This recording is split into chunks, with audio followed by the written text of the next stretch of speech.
Die internasionale finansiële diensteverskaffer Standard Chartered Bank het in New York skuld erken op aanklag van prysvasstelling en die manipulering van die wisselkoers tussen geldeenhede, waaronder die rand en die Amerikaanse dollar.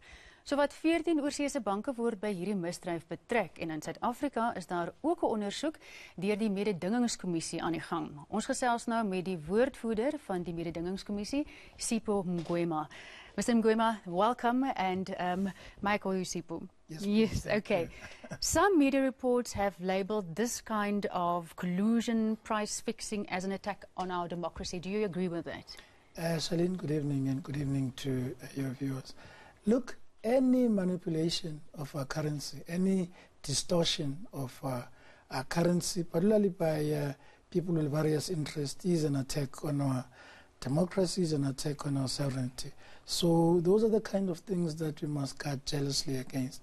And this is why we want to make sure that we deal with this case effectively, and those who are guilty should pay for it, because nobody should be allowed to do what they do, because this thing has got dire consequences on our people, dire consequences on the market itself. And I want to pick up on the dire consequences for the people, because I was wondering, because this has been going on since April 2015, what was the impact on the ordinary man, woman in the street, ordinary consumer of this kind of price fixing? You must remember, this price fixing has to do with the buying and selling of the rand versus another currency. And in order for those who buy and sell the currency to make money, you must make sure that the gap, the spread is narrowed. And if you artificially then influence it, meaning that you make the banks make more profit and minimize their losses, you are affecting the guy in the street, because at the end of the day, they are the people who trade with the currency, and they bear the brunt of the manipulation. And therefore, this is why we have to protect them and make sure that those who are doing this have to be dealt with, and they must face the brunt of the law. But how does price fixing of currencies happen? It seems fantastical almost. How many parties need to be in on the game, so to speak, for this to happen and to continue for so long?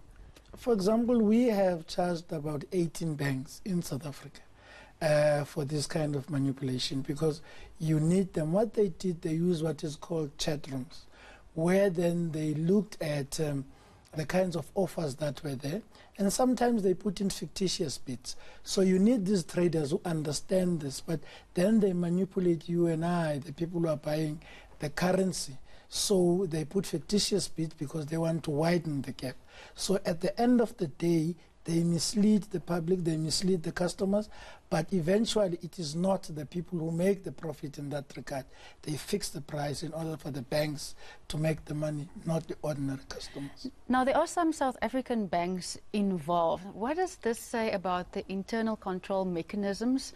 Let's not even talk about ethics and morality of those banks. I mean, before this and before all of the audit scandals, we had quite a good reputation as financial services industry. Look, it's very difficult to say, and we don't know how much the banks have made out of this. And it seems as if this thing was pervasive. Even now, they're playing hide and seek with us. You can see they are kicking for touch. They are challenging us every step of the way, raising all sorts of legal technicalities, because at the end of the day, they don't want to pay. These guys have paid $40 million in the US. We are looking for those kinds of fines in South Africa, but the guys are not dealing with the merits of the matter. All they are raising is technicalities, because they have got the money to take us through the paces. So at the end of the day, we are not sure whether the banks didn't know about this. We are not sure about their own values and own dealings in terms of what has been happening. But we will see through the process in the tribunal whether or not indeed they didn't know. But they are so vexatious now. They are challenging everything, as I said, even when they see that the prospects of success are very low. So we want to see, maybe the banks knew, maybe they didn't, but the way they are behaving makes us raise some suspicions. Now, Citibank was fined, I think 69.9 million, or in that order. Is that really enough? And what should be the kind of fine that you're looking at for a transgression like this? You know, for very many of these transgressions, the fines are never enough. But the reality is that we are led by the Act. The Act says you must ask up until 10% of the company's turnover. So very many of these companies' turnover in South Africa, particularly the overseas one, is lower. Yes, when you look at our own companies, the turnover will be much higher. But what is important for us now is that the law gives us a way to take the file after we're finished at the tribunal, give it to the criminal law enforcement agencies. Before we could not do that. But if now this falls within and the criminal law agencies are able to investigate this and they find that there are individuals who knew about this, who directed this and who benefited from this, and those must be criminally charged. And we're hoping with the interaction, as I said, with the criminal law enforcement agencies, we will be able to get to the bottom of the matter. But once we are done with these technicalities and this merry-go-round the banks are playing. In 10 seconds, now that Standard Chartered has admitted guilt, what is the impact of this case on the case that the Competition Commission has in South Africa? Standard Charters cannot play double standards. They cannot go to another jurisdiction and plead guilty on the same merits, on the same things that we are investigating now. Because we are in Africa, they want to play a different game. We'll watch them. We're watching with keen interest, but we will raise these issues that are appropriate for. And we will watch the issue with interest as well. Thank you, Sipho. Dit was die woordvoerder van die Mededingingskommissie, Sipho Ngwema. Voor ons voortgaan met ons volgende onderhoud, eers gou die kort bydra. Dierlesse moet geleer word uit die brugramp wat 4 leerders van die Hoërskool Driehoek se lewens geëis het. Die pa van Royden Olkers, een van die slagoffers, sê die veiligheid van die skoolterreine is almal se verantwoordelikheid en moet ernstig opgeneem word. Royden Olkers word as 'n held bestempel omdat hy 2 meisies uit die pad gestamp het toe die betonblok meegegee het. Hy is toe self daaronder vasgekeer en het gesterf. Ek is baie dankbaar vir hom. Ek kan nie presies alles onthou wat hy gedoen het nie, maar soos hy gesê het, hy het ons getik en omgedraai en toe stamp ons uit die pad uit. En ek kan nie presies onthou nie. Ek dink ek het vorentoe gekyk en toe hoor ons die geluid en die gille en toe draai ons om en sit in mekaar ingesak en ek het dadelik begin huil. Ek is vreeslik dankbaar. Donovan Olkers sê sy seun gaan selfs meer lewens red as lesse geleer word uit die tragedie. Die struktuur moet uit die aard van die saak getoets word, hierdie struktuur in al die skole. Ek doen spesifieke beroep op almal wat in 'n skool rondloop. Ouers, personeel, dogters, seuns, as jy dink sien wat nie reg lyk nie, gaan rapporteer dit dadelik. Die vraag bly egter nou, wie gaan aan die pen ry vir die tragedie wat soveel lewens raak? En om daardie vraag te beantwoord, praat ons nou verder met Elton Hart van die Universiteit van Johannesburg se regskliniek. Elton, welkom.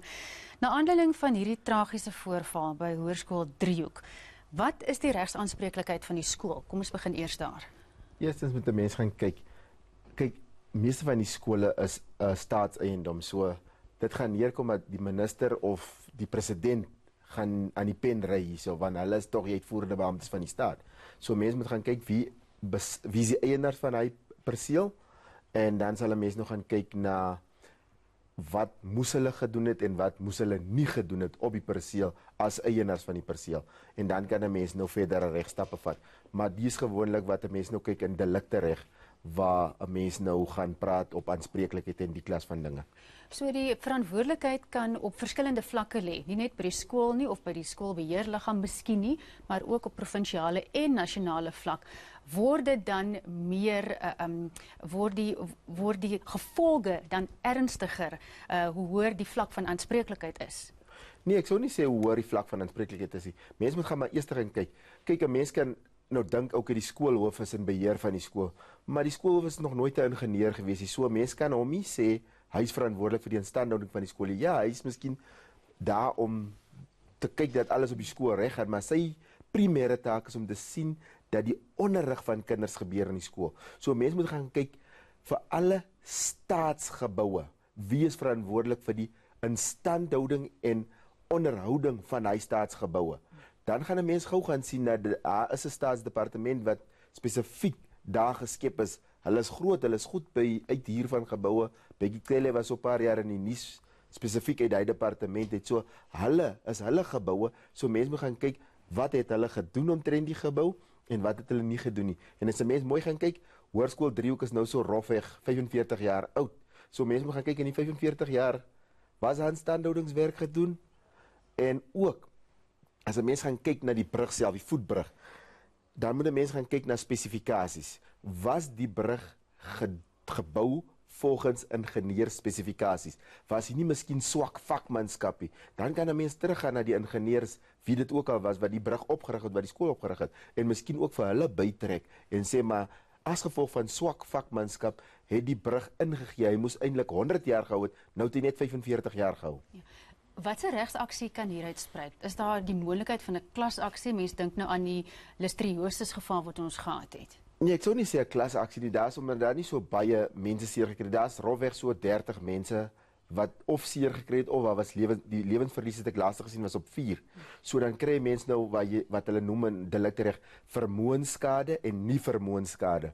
So dan moet jy nou sê, nie vermoënsskade is nou die kinders wat hulle se lewens verloor het. Hulle ouers sou nou kon as aksies instel vir nie vermoënsskade, vir die pyn en lyding wat hulle ondergaan of nog steeds deurgaan as gevolg van die verlies van hulle kinders. En dies wat nou nog lewe, kan ook vir pyn en lyding, maar hulle kan ook gaan vir huidige verlede of die mediese onkoste wat hulle reeds aangaan en enige onkoste tot op hede, maar ook hulle kan ook vir toekomstige mediese kostes 'n aksie instel, en ook as die kinders nou miskien hulle ledemate verloor het of hulle so gemisvorm as gevolg van die ongeluk dat hulle nie meer kan werk of leer soos wat hulle moet leer nie. So vir die res van hulle lewe sal hulle so wat met fisioterapeute sien en al die klas van goed, dan kan jy ook soos 'n aksies instel vir daai klas beserings. Die moeilikheid is natuurlik dat daar is nou onmiddellik mediese koste wat gedek moet word. Yes. Is daar enigiets wat ouers nou kan doen of is daar vir hulle maar net geen toevlug nie, hulle moet maar op hulle self aangewese wees en op die almose dalk van mense wat bereid is om hulle te help? Op hede is dit nou maar nou so dat mense sal nou moet maar in hulle eie mediese fonds skemas in. Ek weet ook die regering het somehow iewers gesê dat hulle sal help met sekere mediese onkoste van die kinders. So hulle het daarom 'n sign of good gesture, sal die Engelsman nou sê, gewys dat hulle bereid is om te help daar, maar vir nou dink ek die ouers sal seker maar die mediese onkoste moet dra, maar hulle het wel 'n eis om dit terug te verhaal van die persone wat gevind was om aanspreeklik te is vir die tragedie wat gebeur het by Driehoek. Nou, Elton, op 'n praktiese vlak, nee, want dit is so 'n oorweldigende ding wat gebeur het. Ek dink nie mense dink heeltemal reguit nie. Wat moet 'n ouer doen? Moet hy nou elke liewe mediese rekening hou op rekord? Wat moet hulle alles doen prakties sodat hulle 'n suksesvolle eis dalk sou kon hê? Ek sou aanbeveel dat ouers elke liewe sent wat hulle nou sal spandeer vir mediese onkoste nou en vir die komende dae op hulle kinders, moet hulle soos in mooi in 'n leer ek sal amper sê hulle moet dit elektronies inskandeer sodat hulle dit iewers in elektroniese formaat hê wat ons weet dit sal nie vergaan nie. En seker maak dat hulle dit op verskillende plekke sit, so hulle moet noukeurig rekords hou van alles wat hulle doen sodat hulle kan hulle eise bewys. Want jy kan nie net iets eis, jy moet hom kan bewys dat jy wel hy kostes aangegaan het. Vir die ander goed gaan 'n mens nou moet maar gaan kyk dat jy nou die aktuaries moet inbring om te skattings, hulle doen skattings om te sien wat sal die moontlike toekomstige kostes wees vir fisioterapie en daar so 'n sommetjie wat nou gaan gemaak word dat 'n mens kan 'n eis instel vir daai klasgroep. Maar om dit te kan doen, om 'n aktuaris te kan kry, om dalk uiteindelik regsadvies te kry, dit kos alles geld. Wie nader ouers as hulle nie geld het nie? Kyk, 'n mens kan nou so kyk, ons wet maak dan voorsiening dat mense op gebeurlikheidsfooi basis kan werk. So as mense nou nie het nie, dan kan hulle altyd met mense praat. Hulle kan na regspraktisyn nader en sê kyk, ons het nie geld nie, maar ons weet ons het 'n goeie saak. Ons saak het goeie meriete. So is julle bereid om op 'n gebeurlikheidsfooi vir ons te werk? Is daar geen suksesse nie, dan is daar geen betalings nie. Obviously gaan 'n mens moet kyk daai werklike uitgawes, daai is iets heeltemal anders, maar om die actual werk te doen, kan hulle by werk. Miskien kry jy van die prokureursfirmas wat miskien sal sê, ons is ewen bereid om hy risiko te loop, om hy uitgawes aan te gaan, want ons sien die meriete is goed. So, dis maar die opwegings wat mense moet maak. Baie dankie Dr. Elton Hart. Hy het vanaand die laaste sê gehad van die Universiteit van Johannesburg. Dankie dat jy saamgekyk het. Sondag aand is Perspektief weer terug. In die tussentyd kan jy elke aand inskakel vir Nuusdag om 8. Geniet jou aand.